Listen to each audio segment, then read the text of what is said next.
नमस्कार मंडळी, कोल्हापूर स्वादमध्ये तुमचं खूप खूप स्वागत आहे. तर आज आपण तांदळाची आंबील कशी करायची ते बघणार आहोत. तांदळाची आंबील पौष्टिक आहे. चला तर मग बघूया. त्यासाठी मी ताक घेतलेला आहे आणि तांदळाचं पीठ घेतलेलं आहे.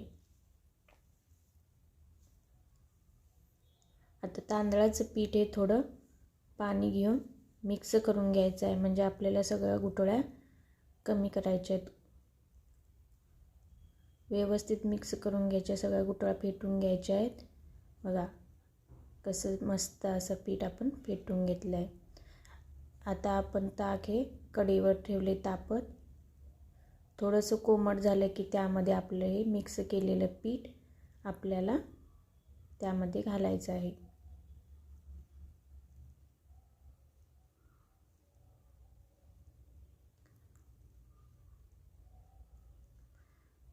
सगळं पीठ घालून घेतल्यानंतर आपल्याला ते व्यवस्थित मिक्स करायचं आहे, कारण गुठळ्या होऊ नयेत म्हणून सतत ते हलवायचं आहे. नंतर त्यामध्ये मीठ घालून घ्यायचं आहे. शरीराला पौष्टिक आहे.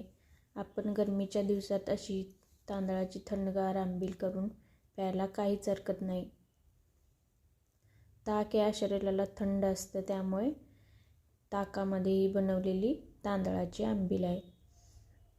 आता आपण पीठ घातल्यानंतर ते मिक्सर करत राहायचं आहे, कारण गुठळ्या होऊ शकतात, त्यामुळे सतत मिक्स करायचं आहे. ते पीठ शिजायला 5 ते 10 मिनटं लागतात, त्यामुळे आपण सतत ते मिक्स करत राहायचं आहे. बघा आता मस्त अशी उकळी आलेली आहे आणि आपली आंबील थोडीशी दाट झालेली आहे, घट्ट झालेली आहे. आंबील पूर्ण थंड झाली की त्याचं घट्टपणा वाढतो, म्हणजे दाटसर होते. आता थोडी पातळ दिसत असली तरी थंड झाली की छान अशी घट्ट होते.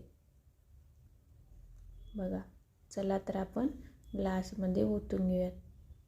बघा कशी मस्त अशी आपली आंबील प्यायला तयार आहे.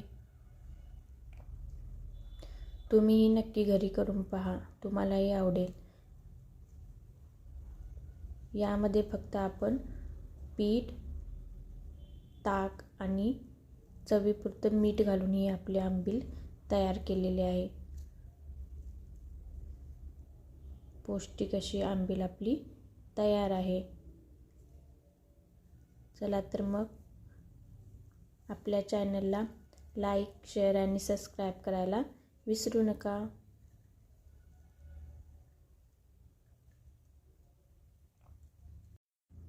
धन्यवाद.